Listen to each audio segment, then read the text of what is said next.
우리 한번 1절로 가봅니다. 1절 시작. 주 여호와께서 내게 보이신 것이 이러하니라. 왕이 풀을 벤 후 풀이 다시 움돋기 시작할 때 주께서 메뚜기를 지으시매 3절까지 합시다. 메뚜기가 땅에 풀을 다 먹은지라 내가 이르되 주 여호와여 청하건대 사하소서. 야곱이 미약하오니 어떻게 서리이까 하며 여호와께서 이에 대하여 뜻을 돌이키셨으므로 이것이 이루어지지 아니하리라. 여호와께서 말씀하시니라. 여러분, 환상이라고 하는 것은 미래에 되어질 일이죠. 미래에 되어질 일인데 오늘 지금 아모스에게 하나님께서 환상을 보여주시는데 환상이 메뚜기 재앙이죠. 그죠? 메뚜기 재앙인데 우리 한국에 사실 이제 이런 그 메뚜기라고 하는 자연재해를 경험을 실질적으로 하지 않기 때문에 이게 얼마나 그 어마어마한 그 재난인지를 몰라요.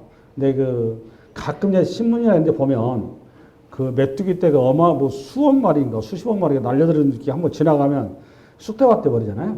예, 그런 상황을 좀 이해를 하시면 될 것 같고, 성경에서는 이제 그 재앙, 메뚜기 재앙이 처음 나타난 등장한 데가 출애굽기 그 10장인가 나올 거예요. 뭐 10가지 재앙 중에 8번째 재앙이 메뚜기 재앙이에요. 그래, 출애굽기 한번 봐볼란가? 봐볼래요, 시작. 너가 만일 내 백성 보내기를 거절하면 내일 내가 메뚜기를 내 경내에 들어가게 하리라. 참고로 출애굽기 그 10가지 재앙은 하나님의 재난이죠. 재앙. 하나님의 심판의 어떤 도구인데 그 도구의 툴이라서 여러분들이 계시록을 해석하고 이해하는 데서 굉장히 여기 기초가 되는 겁니다. 그래서 다음에 출애굽기가 다음 달부터 강의가 시작이 될 때 잘 그 기억해 놓으시기 바랍니다. 그리고 이제 오늘 그 아모스에서 나오는 메뚜기 재앙은 아모스에도 등장하지만 좀 더 구체적으로 나온 데가 요엘서예요. 요엘서 1장 한번 열어봐요. 일단 시작. 너희는 이 일을 너희 자녀에게 말하고 너희 자녀는 자기 자녀에게 말하고 그 자녀는 후세에 말할 것이니라. 팥중이가 남긴 것을 메뚜기가 먹고 메뚜기가 남긴 것을 느치가 먹고 느치가 남긴 것을 황충이. 여기 팥중이, 메뚜기, 느치, 뭐 황충이 돼 있잖아요. 다 메뚜기 종류입니다. 다 메뚜기 종류. 그거를 이제 그 구체적으로 나열했다라고 생각하시면 되고, 중요한 거는 첫 번째 메뚜기 재앙을 그 아모스가 들었는데 겁나죠. 여행 가면 그렇지 않아도 없고 힘들고 어려운 사람, 백성들이 있는데 잘 사는 사람들 잘 살지만 없는 사람들은 더 핍절하고, 이 와중에 재난까지 와버리면 그야말로 심각해지는 거죠. 그리고 또 자기 동족이란 말이에요. 북이스라엘. 그렇죠? 그래서 하나님께서 또 자기에게 하나님께서 이런 경고의 사인을 보내신 것은 기회를 주기 위함이잖아요. 그래서 이제 그 아모스 선지자가 여기에서 우리 주님을 가로막고 서는 현장이 오늘 좀 전의 모습이죠. 주여 이러면 아니 되십니다 이 말이죠. 그래서 우리 주님께서 받아 수납을 하시죠.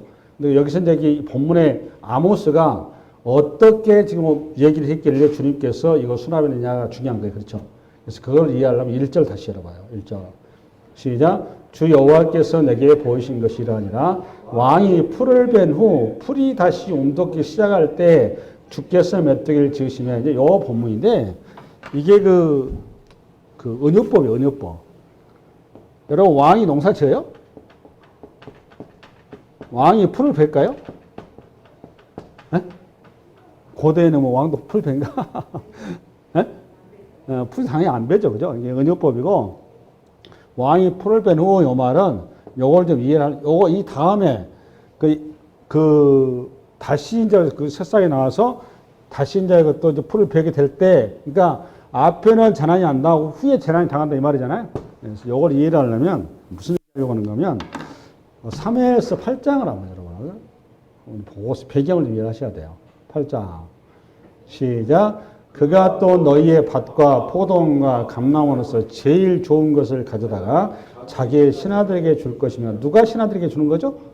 네, 왕이 신하들에게. 그죠? 왕에 관한 얘기죠. 그 다음 15절. 그가 또 너희의 곡식과 포도원 소산에 11절을 거두어 자기의 관리와 신하들에게 줄 것이며, 계속 똑같은 얘기죠. 그러니까 곡식 소산물. 16절. 그가 또 너희의 노비와 가장 아름다운 소년과 나귀들을 끌어다가 자기 일을 시킬 것이며, 너희의 양떼의 10분의 1을 거두어 가리니 너희가 그의 종이 될지나. 우리가 종이 된다는 거. 누구의 종이 되는 거죠? 왕의 종. 요 내용이 지금 어떤 상황에서 나온 줄 아세요? OT? 3회상 8. 그렇지.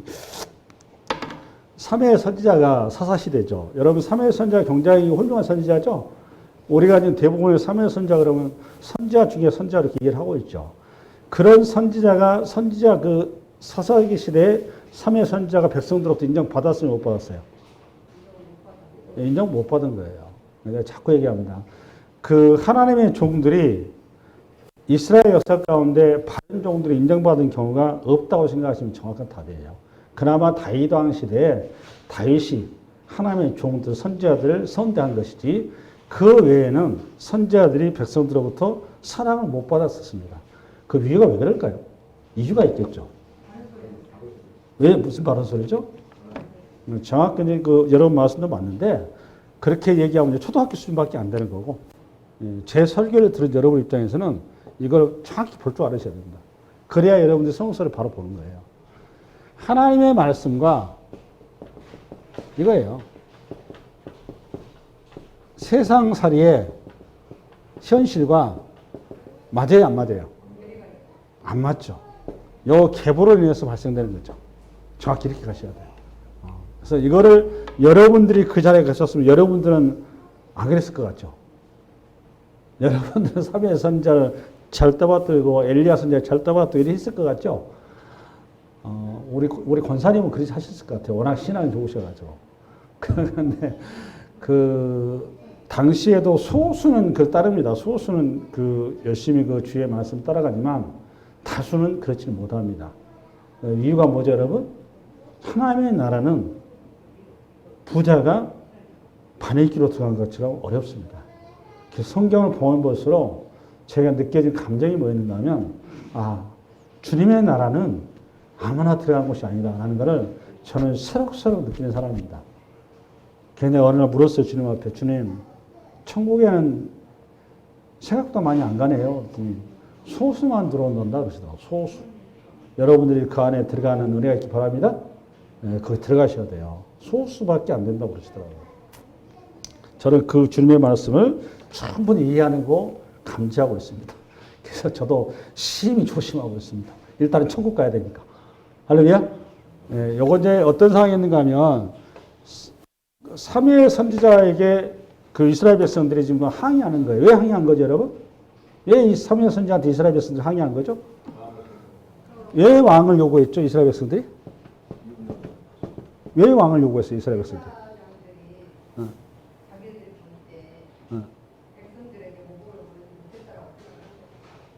우리 권사님만 해도 굉장히 그 착하신 분인데 그렇게 이해하고 있으면 이제 그것도 유치원 수준밖에 안 돼요. 정확한 내용이 뭔가 하면 가나안 땅에 들어가 가지고 살아보니까 아까 얘기했잖아. 말씀대로 살아봤더니 이웃의 이방 나라들처럼 부유하게 살고 화려하게 살고 멋지게 살 수 있는 환경이 되더라 안 되더라? 안 되더라. 근데 이웃의 나라들이 잘 나가. 왜 잘 나가는지 가만 봤더니 특출한 왕이라고 하는 제도 속에서 일사불란하게 나라가 시스템을 해서 국방력도 튼튼하고 재정도 튼튼하고 잘 나가더라고요. 그래서 그런 카리스마 있는 리더가 있어서 나라를 효율적이고 그 다음에 능력 있고 힘 있게 끌어갈 수 있는 지도자가 우리한테 필요하다는 걸 절실히 느낀 거라는 거예요. 그런데 이게 굉장히 성경적인 것 같죠. 여러분, 이 구도가 우리식으로 말하면 자본주의 틀인 거예요. 여러분, 자본주의 자꾸 보수 목사님들이, 대부분 목사님들이 자본주의 성경적이라고 자꾸 얘기해서 그런 식으로 얘기하고 있는데 성경은 자본주의 제도가 성경적이지 않습니다. 여러분, 확실하게 말씀드립니다. 오히려 사회주의가 성경적입니다. 근데 우리는 근본적으로 그런데 어디가 더 눈에 들어가고 더 딸린가 하면 자본주의에 갑니다. 왜 그런 줄 아세요? 왜 그런 줄 아세요? 우리 인류 자체가 죄의 본질이 뭐예요? 네? 탐심인 거예요. 탐심. 그래서 탐심이 뭔데요? 인간이 끊임없이 소유하고 그러고 성취하려고 그러고 끊임없이 인간이 높아지려고 하는 겁니다. 근데 여기 때문에 인간은 만족이 없는 겁니다. 그래서 선악과가 침범한 거 아니에요? 그렇죠? 근데 탐심의 요거를 제도적으로 합법화시켜서 인간의 어떤 능률을 극대화시키는 거, 그게 자본주의예요. 그래서 뭐예요? 경쟁하니까. 선의의 경쟁, 우리 식으로 법제화시켜서 인간의 어떤 가지고 있는 그 가능성, 인간이 가지고 있는 어떤 능력을 극대화시키도록 제도화시켜서 발전해 나가는 거, 그게 자본주의 구조거든요. 이 자본주의 구조의 문제가 뭐죠, 여러분? 성경적으로 봤을 때? 네? 인간은 하나님 안에서 동일한 형상이에요. 어느 누구도 소유나 능력이나 어떤 그 가진 것에 의해서 현상에 의해서 평가되고 그걸 어떤 그 재단할 수 있는 그런 상황이 아닌 겁니다. 그건 성경적이지 않습니다. 우리는 모두가 다 하나님 안에서 평등한 존재예요. 이스라엘 백성들이 이거 딱 보니까 가나안 땅에 들어와도 왕 없이 자기들끼리 오합지졸이잖아요. 오합지졸. 말씀대로 살아보니까 효율이 없어. 쉽게 해서. 효율이 없으니까 그렇다고 가나안 땅이 여러분 물이 풍부합니까? 뭐 자원이 풍부합니까? 우리식으로 말하면. 매사가 항상 매일매일 주님을 하늘만 쳐다봐야 되는 땅이잖아요. 거기에서부터 이스라엘 백성들이 갈등이 생긴 거예요. 현실 앞에.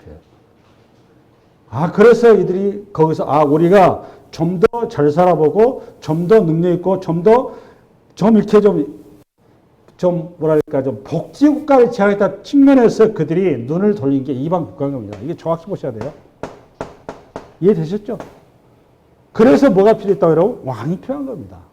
그때 우리 주님께서 얘기를 한 거예요. 여러분, 오늘 본문에 나가는 이 왕의 제도가 정확히 이게 자본주의의 툴이란 말이에요. 이 툴의 맹점을 고스란히 얘기한 겁니다. 이 툴을 가지고 여러분 성서를 보셔야 돼요. 배경을 가지고. 할렐루야? 그런 상태에서 보세요. 오늘 왕이 풀을 베다 이 말은 높은 사람이잖아요. 그렇죠? 높은 사람이기 때문에 먼저 첫 소산, 쉽게 11조란 말이에요. 11조라 할지 그 생산물에 대해서 국가를 형성하려면 이 소위 말하는 리더자들에게 먼저 이 사람들한테 공복이 필요한 거잖아요. 그렇죠? 그래서 먼저 세금이 나가야 되는 거죠. 예? 그 세금이 먼저 해야 된다 그 말이에요. 이 사람들이 먼저 가져간다 그 말이에요. 그러니까 너희들이 생산한 생산물의 첫 번째 소유주가 누가 된다? 왕이 된다 그 말이에요. 왕. 그러니까 우리 식으로 말하면 능력 있는 사람이 먼저 차지한다 그 말이에요. 이해되셨습니까? 그 구조 속에서 오늘 근데 주님께서 뭐라 하느냐? 그럼 첫 것을 이 사람이 가져간 다음에 나머지 네 것을 차지하기 위해서 또 다시 이제 농사를 짓 거 아니에요. 그 소산을 가져가 지는 사람, 요때 재난이 임한다 그 말이에요. 메뚜기 재앙이 임하겠다. 이렇게 주님 얘기하신 거예요. 그러니까 요 상황을 보고 있는 아모스가 깜짝 놀랄 수밖에 없죠. 아모스 이 구조를 잘 알고 있으니까. 그렇죠? 아모스가 주님한테 주님 지금 이스라엘이 북이스라엘이 가진 자들 능력 있고 힘 있고 재력 있고 빽 있는 사람들은 이 재난탕 이렇게 하면 그 사람들은 자기 거 이미 챙겨져 있고 곡간 든든한데 전혀 느끼지도 못하면 효과적이도 않습니다. 오히려 지금 재난당하면 누가 고생입니까 주님? 누가 당합니까? 없는 사람, 빽 없는 사람. 오히려 이 사람들이 지금 보호받을 사람들이 이렇게 재난당한 거 아닙니까? 라고 가로막고 선 거예요. 그렇다고 있는 사람들이 자기들이 곡간 열어서 가난한 사람 챙겨주고 그럴 리가 없지 않습니까? 그 말이에요. 첫 번째 그래서 우리 주님께서 아모스의 요거는 주님의 마음입니다. 근데 이거를 아모스한테 깨닫게 하기 위해서 이렇게 말씀하신 거예요. 그래서 주님께서 첫 번째 재난을 어떻게 하시죠? 주님께서 수납을 하십니다. 그거 안 하시고 거절하시는 거예요. 이게 첫 번째 사건. 두 번째 사건은 4절부터죠. 시작. 주 여호와께서 또 내게 보이신 것이 아니라 주 여호와께서 명령하여 불로 징벌하게 하시니 불이 큰 바다를 삼키고 육지까지 먹으려 하는지라. 이에 내가 이르되 주 여호와여 청하건대 그치소서 야곱이 미약하오니 어떻게 서리까 하며 주 여호와께서 이에 대하여 뜻을 돌이켜 주 여호와께서 이르시되 이것도 이르지 아니하리라 하시니라. 두 번째 것도 불재앙이죠. 요거 4절 한번 열어볼래요? 4절 제가 요거는 일반적으로 학자들이 얘기하는 해석하는 방식으로 그대로 얘기를 좀 해줄 테니까 그냥 받아주면 될 것 같아요. 두 번째 재난이 뭐예요? 네? 불재난이죠. 불재난인데 여기가 어떻게 하냐면 불재난이 어떻게 임한 거죠? 지금 보니까 큰 바다를 삼키고 그 다음에 여기에 육지까지 이른다고 돼 있죠. 그러면 큰 바다와 육지가 뭐라 하는지 알아야 될 거 아니에요. 그렇죠? 졸지 말고 나를 봐요. 이 성경에서는 대체적으로 이렇게 표현 방식이 은유거든요. 그러면 바다가 나올 때는 계시록에 가보면 바다에서 용이 나오고 이런 표현이 있어요, 없어요? 있죠. 그때 그 바다가 뭐죠? 그때 바다가 세상을 얘기하는 겁니다. 바다가 왜 세상이죠? 풍랑이 말고 파도가 치고 이렇게 항상 이게 근심거리가 많죠. 그래서 바다를 세상을 표현할 때 바다를 표현합니다. 됐죠? 그러면 여기에서 이 말은 요거 큰 바다라고 하면 요걸 싣기 위해서 이스라엘 제외한 세상 나라를 얘기한 거예요. 그러고 나면 육지는 가면 뭐가 되겠어요? 요거 이스라엘 얘기한 거예요. 이스라엘. 이렇게 해석을 대체로 많이 해요. 그러니까 지금 여기까지는 하나님께 심판하셨고 이제 육지를 덮치려고 하는 거죠. 요 얘기를 한 거란 말이에요. 그러니까 육지를 덮치려고 하는 말은 이스라엘이 지금 하나님의 심판을 당한다는 것을 지금 뭐가 아모스가 봤다 안 봤다? 보고 지금 그 얘기를 한 거예요.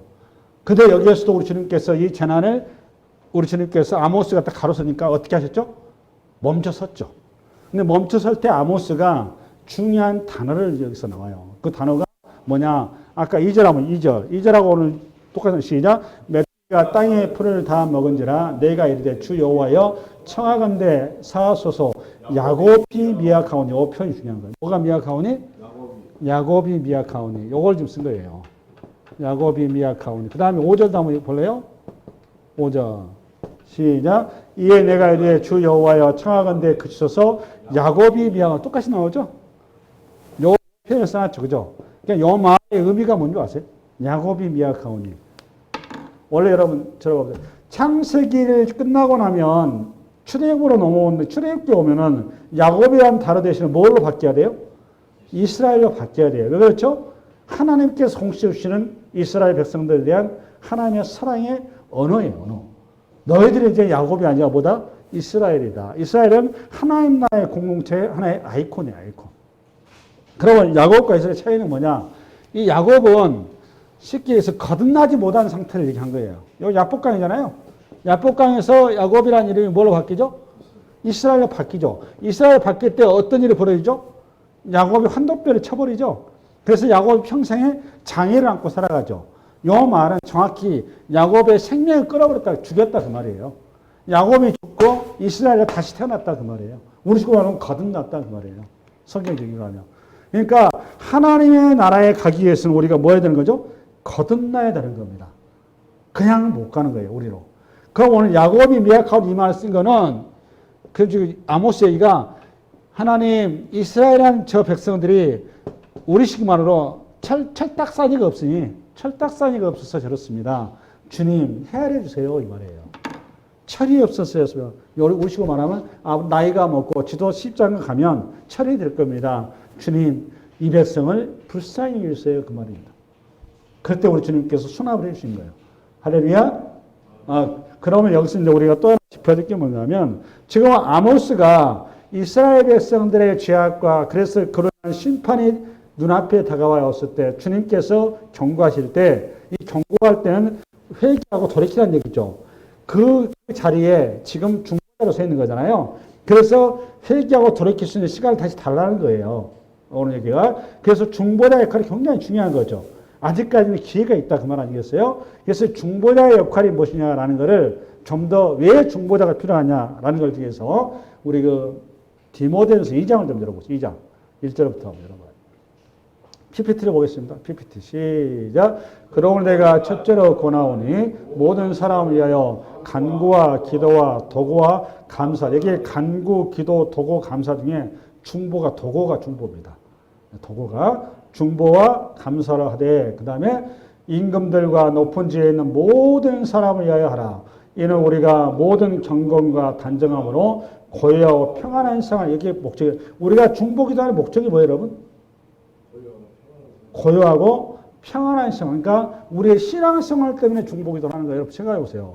아모스가 지금 거기 있지만 아수르 외부의 군대가 들어와서 자기 땅을 짓밟아 버리면 신앙생활인데 아모스도 힘들어요. 그냥 우리가 여러분 국가를 위해서 왜 기도해야 되죠? 국가의 안정과 안위와 국가의 그 발전을 위해서 우리가 왜 기도하는 거죠, 여러분? 저와 여러분이 국가 때문에 기도한 게 아니에요. 저와 여러분의 신앙 때문에 기도하는 겁니다. 호국 기독교가 아니에요. 할렐루야? 이거 개념 확실하셔야 돼요. 우리가 왜 국가를 기도하느냐? 내가 터전을 잡고 있는 국가가 하나님의 은혜 가운데 붙들려서 내 신앙이, 우리가 창작 하나님 나라에 가야 되잖아요. 그 가는 길에 거친거리가 되지 않게 해달라고. 그래서 기도하는 겁니다. 그걸 통해서 우리가 또 하나 무엇 때문에 하냐? 3절 시작. 이것이 우리 구주 하나님 앞에 선하고 받으실 만한 것이니 하나님은 모든 사람이 구원을 받으며 진리를 하는데 이르기를 원하니 바로 이거예요. 두 번째. 그러니까 하나님의 뜻은 심판이 아니고 구원이고 하나님은 재난이 아니고 희망이란 말이에요. 하나님이 오신 것은 우리를 심판하는 함이 아니라 구원하는 함이라고 그랬잖아요. 도둑의 눈은 도둑질하고 죽이고 멸망시키는 것이고 우리 주님께서 오신 것은 생명을 얻되 넘치게 하는 것이고 할렐루야. 그 중보자 중에 중보자가 누구냐? 5절 시작. 하나님은 한 분이시요 또 하나님과 사람 사이에 중보자도 한 분이시니. 그러니까 저와 여러분 중보자 될 수 있어요? 없어요? 우리는 중보자가 될 수가 없습니다. 우리 중보 기도는 할 수 있어요. 근데 중보자는 왜 안 되는 거죠? 네? 그렇죠. 그러니까 내가 재물이 될 수는 없어요. 그렇죠? 책임을 못 진다 그 말이에요. 그러니까 영원한 중보자는 누구밖에 없는 거죠? 그리스도. 영원한 재물은 주님밖에 안 되는 거예요. 그래서 지금 한 분이시니 곧 사람이신 그리스도 예수라 이렇게 얘기한 겁니다. 그래서 우리가 중보자라고 얘기하면 곤란합니다. 저와 여러분은 중보 기도자지 중보자가 될 수가 없는 거예요. 할렐루야? 예. 근데 중보 기도라는 이유가 두 가지였었죠. 첫 번째, 우선은 내 신앙의 길이 평탄하게 안전하게 이루어져 가기 위해서. 두 번째는 내 있지 않은 이웃들이 구원의 길에 이르도록 하기 위해서. 이게 중보하는 이유란 말이에요. 오늘 아모스가 오늘 중보하는 이유가 그거였다 그 말이에요. 할렐루야. 그다음에 다시 넘어가서 아모스. 그다음에 7절부터인가? 시작. 또 내게 보이신 것이 이러하니라. 다림줄을 가지고 쌓은 담 곁에 주께서 손에 다림줄을 잡고 서셨더니 다림줄이죠. 여호와께서 내게 이르시되 아모스야 너가 무엇을 보느냐? 내가 대답하되 다림줄이니이다. 주께서 이르시되 내가 다림줄을 내 백성 이스라엘 가운데 두고 다시는 용서하지 아니하리니 이삭의 산당들이 황폐되며 이스라엘 성소들이 파괴될 것이요 내가 일어날 칼로 여로보암의 집을 치시라 하신. 여기서 9절에 보면 잠깐 그 다림줄을 설명하기 전에 하나님께서 지금 치시는 내용들이 세 가지가 나왔죠. 이삭의 산당이 나오죠. 이삭의 산당. 이삭의 산당이 뭘 것 같아요, 여러분? 그 다음에 이삭의 산당. 그 다음에 이스라엘의 성소. 그 다음에 여로보암의 집. 여로보암의 집은 뭐예요, 여러분? 네? 여러 왕궁이죠, 왕궁. 그 다음에 이스라엘 성소는 베델과 그 다음에 단이죠, 단. 그죠? 우리 지금 말하면 예루살렘 성전인 거죠? 거기서 하니까. 그럼 이삭의 산당은 뭐예요? 궁금하지 않아요? 여러분, 이삭 하면 여러분 뭘 기억하셔야 돼요? 그렇죠. 모리아산 얘기하는 거예요. 모리아산. 그러니까 그 모리아산에서 하나님을 예비하는 제단이 만들어졌는데 사실상 요거는 이제 우상의 제단이죠. 네. 그러니까 이 모든 것들을 하나님께서 어떻게 하시? 그러니까 종교와 정치와 경제를 다 어떻게 하겠다는 거죠? 쓸어버리겠다 그 말이에요. 그런데 그 쓸어버린 이유가 다림줄이 등장했죠. 7절인가? 7절이라고 봐요. 7절 시작. 또 내게 보이신 것이 아니라 다림줄을 가지고 쌓은 담 곁에 주께서 손에 다림줄을 잡고 서셨더니. 그러니까 지금 다림줄을 가지고 주님이 손에 딱 잡고 있으니까 담벼락을 서니까 여기에서 지금 아모스가 중보기도로 설 수 있어요 없어요? 못 서는 겁니다. 뭐 때문에 못 서는 거지 지금? 말씀 때문에 못 서는 거예요. 그냥 우리가 다음에 주님 앞에 갔었을 때 말씀 앞에 꼼짝 못 하는 거예요. 그 중요한 거. 이게 지금 다림줄이 뭔가 하면 이런 거예요. 이걸 그리자면 담벼락 있죠. 담벼락 있죠. 담벼락이 이렇게 있는데 이 담벼락이 이렇게 안전하게 반듯하게 서려면 이렇게 기준점이 있어야 되잖아요. 그죠? 이 건축할 때 여기다 해가지고 지금 나비인가 달아가지고 줄로 딱 해놔요. 그래서 이걸 가지고 이거 반듯하게 딱 맞춰서 간단 말이에요. 그래서 그래야 반듯하게 건축이 되잖아요. 근데 요걸 지금 주님께서 이게 됐단 말이에요. 됐더니 요 담벼락이 어떻게 된 거죠? 이렇게 돼 있는 거예요. 그죠? 그러니까 요 담이 뭐예요? 요 담이 뭐에 대한 은유죠? 이스라엘이죠. 이스라엘. 그죠? 이스라엘의 역사를 얘기한 거죠. 이스라엘의 삶의 자리는 제사장으로 부른 거잖아요. 역사의 자리고 여기다가 요거는 뭐가 되는 거예요? 요거 다림줄로. 네? 이 말씀이 되는 거죠. 그죠? 말씀을 가지고 이 말씀은 출애굽기 19장부터서 24장까지 있는 우선 당장에 당장 출애굽기 20장에 뭐죠? 십계명. 십계명이라는 말씀을 가지고 딱 이거를 비춰봤더니 이스라엘이라고 하는 역사가 어떻게 됐다고? 부실공사가 돼요. 부실공사. 부실공사가 돼 있어서 이게 지금 어떻게 생겼죠? 무너지게 생겨가지고 사람 다치게 생겼어. 이거 어떻게 해야 되는 거지? 이거 허물어야 돼. 지금 그 얘기한 거란 말이야. 그러니까 다림줄 그럼 뭐에 대한 아이콘이고? 기준, 표준, 말씀이거든요. 말씀. 그러니까 이스라엘은 뭐의 바탕에서 세워진 나라? 말씀에 세워진 나라. 저와 여러분 뭐의 기초에 세워진 나라? 말씀에 세워진 나라. 세워진 인생. 할렐루야. 그게 반석이라고 그러죠. 반석. 그게 예수 그리스도라는 말씀이 우리가 세워져 있는 거잖아요. 아멘. 똑같은 표현이 보면 다니엘서가인데 다니엘서 한번 가보세요. 140페이지 1절 시작. 벨사살 왕이 그의 귀족 1000명을 위하여 큰 잔치를 베풀고 그 1000명 앞에서 술을 마시니라. 벨사살이 술을 마실 때 명하여 그에 붙인 느부갓네살이 예루살렘 성전에서 살채온 금 은그릇을 가져오라 명하였으니 이는 왕과 귀족들과 광우들과 후궁들이 다 그것으로 마시려 하며 여러분 예루살렘 성전에서 살찬 금 은그릇이 뭐예요, 여러분?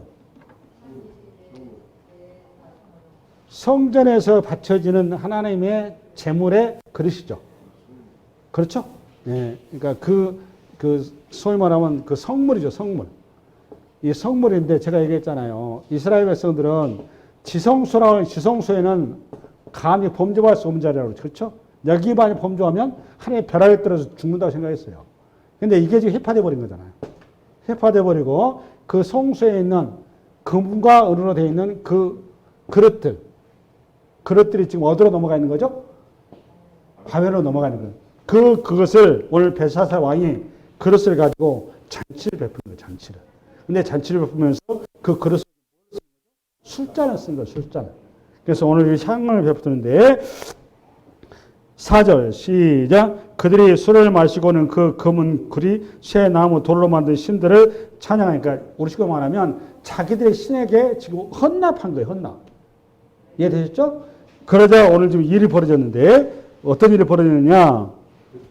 그때 사람의 손가락들이 나타나서 왕궁 촛대 맞은편 석계벽에 글자를 쓰는데 왕이 그 글 쓰는 손가락을 본지라. 이에 왕이 즐기던 얼굴빛이 변하고 그 생각이 번면에 넓적다리 마디 녹는 듯하고 인지라. 왕이 크게 소리질러 술객과 갈대아 술사와 점쟁이를 불러오게 하고 바벨론 지혜자들에게 말하되 누구를 만나라고 이 글자를 읽고 그 해석을 내게 보이면 자색옷을 입히고 금사실로 그의 목에 걸어주었으니 그를 나라의 통째로 삼으리라. 이렇게 해가지고 이제 나온 게 등장이 누구냐? 22절로 넘어가세요. 22절 시작. 벨사살이여 왕은 그의 아들이 되어서 이것을 다 알고도 아직도 마음을 낮추지 아니하고 도리어 자신을 하늘의 주제보다 높이며 그의 성전 그릇을 왕 앞으로 가져다가 왕과 귀족들과 왕후들과 호궁들이 다 그것으로 술을 마시고 왕이 또 보지도 듣지도 알지도 못하는 금은 구리 쇠와 나무 돌로 만든 신상들을 찬양하고 도리어 왕이 호흡을 주장하시고 왕의 모든 길을 작정하시는 하나님께는 영광을 돌리지 아니하니라. 이러므로 그의 앞에서 이 손가락이 나와서 이 글을 기록하였나이다. 기록된 글자는 이것이 곧 메대메네 대결 우바르시니라. 그 글을 해석하건대 메네는 하나님이 이미 왕의 나라의 시대를 세워서 그것을 끝나게 하셨다며 대개는 왕을 저울에 달아보니 부족함이 보였다며 뭐에 달아보니 저울. 오늘 말하면 아모스 말하면 뭐죠? 다림줄. 그 다음 28절 베레스는 왕의 나라가 나뉘어서 메데아 바사 사람에게 준바된다 함이다 하니. 할렐루야. 똑같은 내용이죠. 그죠? 결국은 요거는 뭐에 가는 거냐? 하나님께서 우리의 모든 인생을 예수를 믿든 안 믿든 간에 전부 다 우리를 뭐 하고 있는 거죠? 다림줄로 지금 지고 계시는 거예요. 여러분 그 다림줄 앞에서 항상 서 있다는 사실을 기억하셔야 돼요. 할렐루야. 그래서 이 다림줄에서 내가 기준에 흐트러지지 않도록 우리가 서 있어야 돼요. 아멘. 그 얘기하려고 하는 거예요. 아멘. 그러고 나서 이제 요 사건을 성경에서는 신학자들이 이렇게 해석을 하더라고요.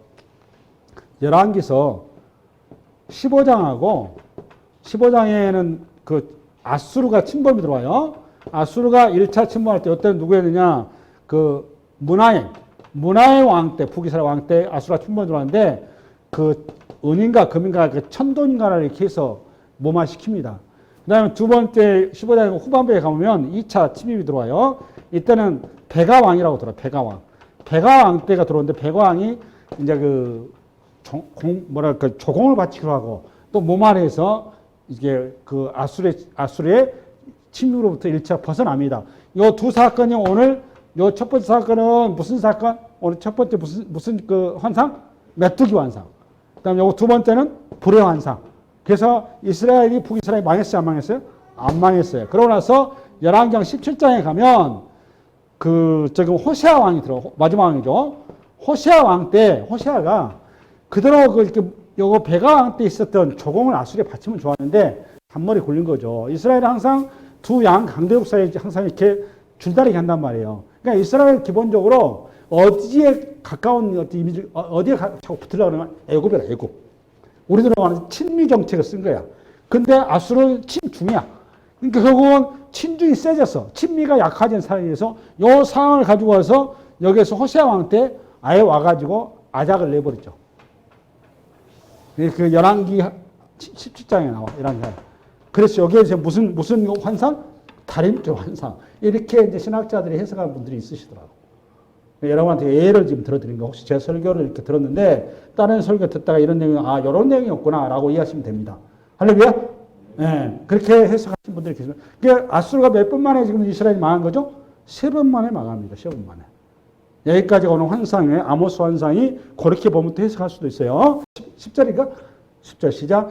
때 베델의 제사장 아마샤가 이스라엘 왕 여로보암에게 보내 이르되 이스라엘 족속 중에 아모스가 왕을 모반하니 그 모든 말을 이 땅이 견딜 수 없다. 지금 고자질한 거죠. 그럼 모반했다가 반역했다 그 말이에요. 누가? 아모스가.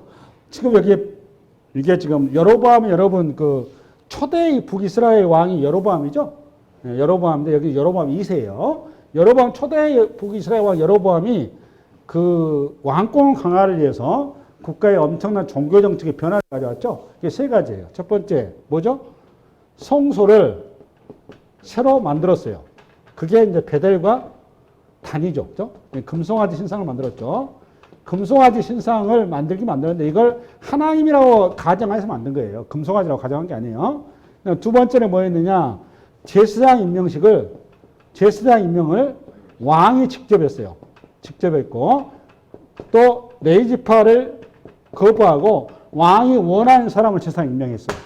그 다음에 세 번째는 뭘 했는가 하면 그 절기 날짜를 남쪽 유다하고 틀리게 날짜하면 시끄러움하게 해서 날짜를 변경을 시켜버렸죠.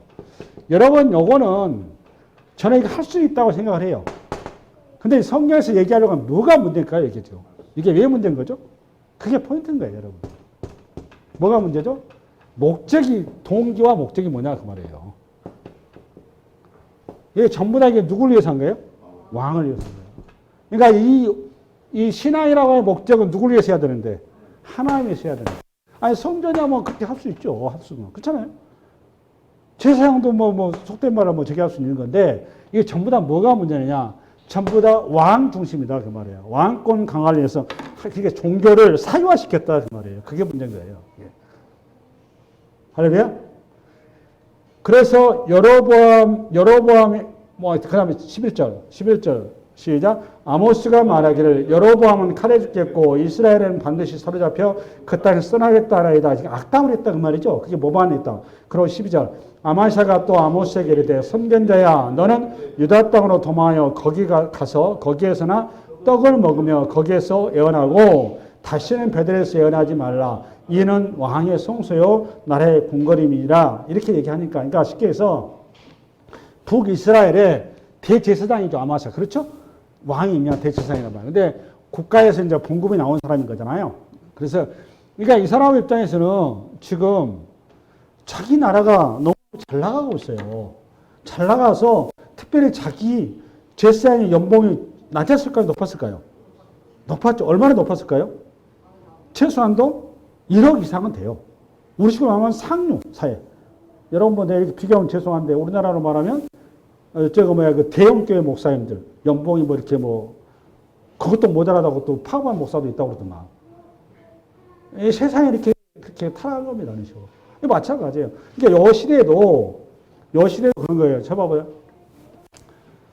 요 시대에도 이 객관적으로 보면 나라가 북이스라엘이 북왕에 져 있고 경제력이나 외교력이나 정치력이나 모든 면에서 왕성해 있단 말이에요. 그러면 이때 당시에 그 성전에 예물이 여러분식으로 말하면 그 헌금이 많이 들어왔을까요? 적게 들어왔을까요? 어마어마하게 많이 들어와서 곡간이 넘쳐납니다. 그러니까 돈 쓸 데가 없을 정도로 우리식으로 말하면. 그러니까 여러분 여기에서 지금 봉사하고 있는 재직하고 있는 제사장 입장에서는 이걸 축복이라고 생각할까요? 저주라고 생각할까요? 당연히 축복이라고 생각하죠. 이게 하나님이 이렇게 축복이 우리가 잘 먹고 잘 입고 잘 살고 있고 이렇게 너무너무 이렇게 잘 나오고 있는데 왜 너는 지금 우리나라도 아니고 남의 나라에 그 사람이 남의 나라잖아요. 야, 네 고향이야. 너그 나라 가서 너그 나라를 신경 써 이 말이에요. 우리나라 지금 하나님이 이렇게 축복이 잘 나오고 있어. 근데 왜 이렇게 재수없는 소리를 하냐? 너 돈이 없어서 그러냐? 야, 너그 나라 가가지고 나처럼 이렇게 목회를 잘해. 그러면 너 교회가 해서 너도 봉급도 많고 너도 부자로 살 수 있어. 이렇게 해준 거란 말이에요. 그 말 끝에 이제 14절 시작. 아모스가 아마시아에게 대답하여 이르되 나는 선지자가 아니며 선자의 아들도 아니라 나는 목자의 뽕나무를 재배하는 자로서 양떼를 따를 때 여호와께서 나를 데려다가 여호와께서 내게 이르시기를 가서 내 백성 이스라엘에게 예언하라 하셨나니 이제 너는 여호와의 말씀을 들을지어다. 봐보세요. 이제 여기서 이제 뭔가 하면 아모스의 이런 표현들 대답이 굉장히 중요합니다. 이런 것들. 왜 그런가 하면 아모스가 지금 하나님의 말씀을 듣고 그 말씀을 전하니까 상대방이 핍박을 하죠. 그래서 고난을 당하잖아요. 근데 아모스가 변명을 하기를 변증을 하는 거예요. 나는 아까 13절인가? 13절 열어봐요. 뽕나무 나오고 한 거든가? 뽕나무 나오는 거. 여기. 나는 목자요 돼 있죠? 나는 목자요. 그 다음에 뽕나무를 재배하는 자. 뽕나무를 재배한다 돼 있어요. 우선 이 목자라는 단어는 복혜라는 단어입니다, 이게. 그러니까 여러분 이제 우리는 한글로 그냥 뭐 똑같이 해석이 되는데 여호와는 나의 뭐니? 여호와는 나의 뭐? 목자의 신이 할 때 요 단어가 아니에요. 요 단어는 이제 엘로이 그리고 로이 그 라라는 원어인데 여기는 복혜란 말이에요. 요거는 그냥 일반 목자를 얘기한 거고 요거는 쉽게 소떼나 양떼 그러니까 기업농을 얘기한 겁니다. 기업 그 축산업. 이해되시나요? 그러니까 지금 그 아모스는 부자예요, 가난한 사람이요. 부자입니다, 부자. 여기 뽕나무는 또 뭐냐? 그러니까 축산업을 크게 하는데 축산업을 하려면 뭐가 필요한 거죠, 여러분? 사료가 필요하죠. 이 뽕나무 열매를 가지고 사료를 만들기 위해서 뽕나무를 심었다 그 말이에요. 그러니까 어마어마하게 큰 어떤 사업장한 사람. 그러니까 그 얘기를 나는 돈이 필요한 사람이 아니다 그 말이에요. 너처럼 돈에 매달리는 사람도 아니고 더더군다나 지금 나는 뭣도 아니고 선지자나 쉽게 얘기해서 그 신학교도 나온 사람도 아니다 그 말이에요. 정식으로. 근데 내가 왜 여기 와서 남의 나라로 이렇게 얘기한 줄 아느냐? 성령이 나에게 임해서 주님께서 이렇게 말씀하시라고 그러니 내가 얘기 안 할 수가 없다 그 말이에요. 주의 영이 나한테 임해가지고 우리나라의 현실을 보여주고 주님이 나한테 보여준 거는 나라의 장래를 염려하고 우리나라가 잘 되게 하게 하고 궁극적으로 복받게 하려고 하는 거 아니냐. 근데 지금 우리나라가 지금 현재 형태적으로 너희들이 이게 복받다고 생각하는데 이게 죽을 길이라는 거 죽을 길. 빨리 깨우치라는 말이에요. 재난을 선포한 거죠. 하늘이요? 그럼 여러분 이스라엘 역사 가운데 이제 결론입니다. 이게 중요해요. 뭐가 중요한가 하면 무슨 얘기 하려고 하는가 하면 여러분 아모스 선지자뿐만이 아니라 아모스 선지자뿐만 이사야, 에레미야 그리고 모든 선지자들 엘리야 이 선지자들 사무엘도 마찬가지예요. 이 사람들이 전부 다 당시의 백성들한테 인기가 있었다 없었다? 인기 더럽게 없었어요. 여기 인기 있는 사람들이 인기 있어 소수의 사람들만이 여기에 동조를 했단 말이에요. 엘리야 시대는 몇 명 있었죠? 7,000명. 그래서 남은 자산이 그래서 나온 거예요. 사무엘 선지자도 마찬가지예요. 여러분 생각하시고 그렇지 않아요. 오지랑 왕 세워달라고 그러겠냐고. 오직 살아있는 사무엘한테. 말이 돼요? 말이 안 된단 말이에요. 봐봐요. 이 툴을 가지고 여러분들이 그럼 이 툴이 새로 신약으로 넘어오면 예수님의 형태를 봐보라는 거예요. 예수님. 우리 예수님께서 이 땅에 오셨죠. 이 땅에 오셔서 3년 반 동안 공생의 사역할 때 여러분 이스라엘 백성들 예수님한테 환호했나요? 예수님을 핍박했나요? 핍박했죠, 당연히. 근데 거기에서 소수의 사람들이 예수님을 따랐죠. 예수님을 따른 사람은 누구였었죠? 우리식으로 말하면 고아와 과부와 나그네란 말이에요. 당시에 소위 말하면 가진 자, 종교 권력자들, 소위 말하면 괜찮다고 생각하는 사람 주류는 전부 다 예수를 거부했습니다. 그렇죠? 들어보세요. 지금이 중요해요. 아모스가 오늘 복음을 전한 거죠. 복음을 전했는데 이스라엘 백성들 거부를 하죠. 왜 거부를 했을까요? 왜 거부를 했을까요? 여러분, 저 예수님께서 이 시간에 오셔서, 우리 주님 오셔서 이 복음을 전하는데 여러분은 예수님의 말씀을 받았죠. 그러면 여기서 이걸 하셔야 돼요. 여러분은 우리나 저나 여러분이나 전부 다 누구하고 똑같은 존재죠?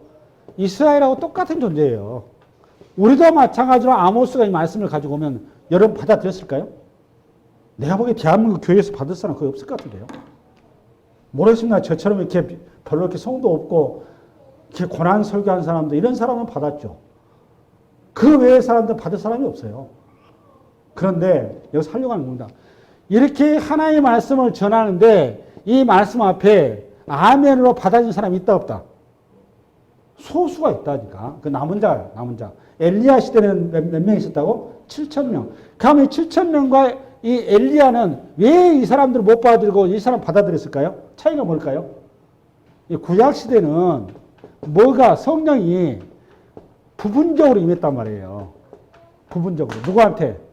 선지자들과 하나님의 택한 자들밖에 안 임해요. 그러니까 하나님의 성령의 음성은 누구만 들을 수 있는 거예요. 성령이 임한 자밖에 못 들은 거예요. 신약시대도 마찬가지입니다. 신약시대로 우리가 만명에게 성령을 보여준다고 했죠. 그러니까 신약시대에 여러분이 아멘으로 대답한 날 그 말은 뭐가 임했다 그 말이에요. 성령이 임했다 그 말이에요. 여러분 2002년에 예수님의 그 복음의 사건을 십자가 사건을 그 유대한 청년이 골고다에 죽었다는 이 사건이 여러분이 복음으로 들어주고 나를 위한 죽음했다는 고백이 나와진다. 이거는 기상천외할 일인 거예요. 이 복음이 들려진다 그 말은 여러분의 실력과 노력과 지혜로 들려진 게 아니란 말이에요. 오늘 아모스가 아무리 논리적으로 과학적으로 이해를 시키고 저들에게 설득을 해도 이게 설득이 되고 이해될 게 아니란 말이에요. 오직 누구만 이게 이해되는 거예요, 여러분. 성령이 임한 자만 이해가 되는 거예요. 신약 시대도 마찬가지고 예수님 시대도 마찬가지입니다. 그래서 오늘 지금 성경의 본질적인 얘기하는 게 뭐냐? 하나님의 말씀을 복음을 들을 수 있는 귀가 있는 게 복되다 그 말이에요. 계시록에서 그래서 무슨 얘기라고? 귀 있는 자는 들을지어다 그 말이 그 얘기란 말이에요. 그 귀가 어떤 귀가 됩니까, 여러분? 성령의 기름 부음 받은 귀가 된다 그 말이에요. 할렐루야? 이 말씀 본질은 뭐냐? 전하 이런 똑같이 오늘 아모스 시대에 똑같은 이스라엘 백성 같은 패역한 존재인데 하나님의 은혜가 임한 자는 내가 패역한 죄를 본다 그 말이에요. 죄를 보기 때문에 비록 그와 같이 못된 짓을 하고 그 정말 죄악 가운데 있지만은 주여 나는 죄인으로서다 나를 구원하소서라고 주님 앞에 나아간다 그 말이에요. 그게 복인 거지. 여러분한테 정의롭고 공의롭고 뭐 이상적인 그런 사회를 만들려고 지금 얘기한 게 아닙니다. 우리는 어느 누구도 정의롭고 공의로운 사회를 만들 수가 없어요. 선지서가 말하는 축약의 목적이 뭐냐? 저와 여러분이 어떤 존재인가를 보라는 겁니다. 보라는 거. 그것을 죄를 깨닫고 이해시키는 것이 내 실력이 아니라 누구라는 거예요, 여러분? 성령이라는 거예요, 성령. 그래서 여러분 에레미야 31장에 가면 새 언약에 대해서 나오는 거예요. 이게 선지자들에게서 어디로 뭐 선지서의 내용이 모아지냐? 에레미야 31장에 새 언약으로 모아지는 겁니다. 내가 너희들이 남편이 되어서 너희들이 우상을 섬겼는데 내가 이제 너희 속에 들어가서 너희를 바꾸겠다는 거 아닙니까? 그 얘기하는 거예요. 할렐루야? 아멘. 그래서 우리에게 지금 오늘 선지서를 통해서 계속 하는 말씀은 하나님의 음성을 들을 수 있는 성령의 귀가 열려야 된다는 거예요. 성령의 귀가. 그 아모스 선지자라 했지 이런 하나님의 말씀을 던졌을 때 이 말씀이 내 귀에 들어오는 게 복이다 그 말이에요. 이 복 있는 귀로 이 한 주간 승리하시기 바랍니다. 수고하셨어요.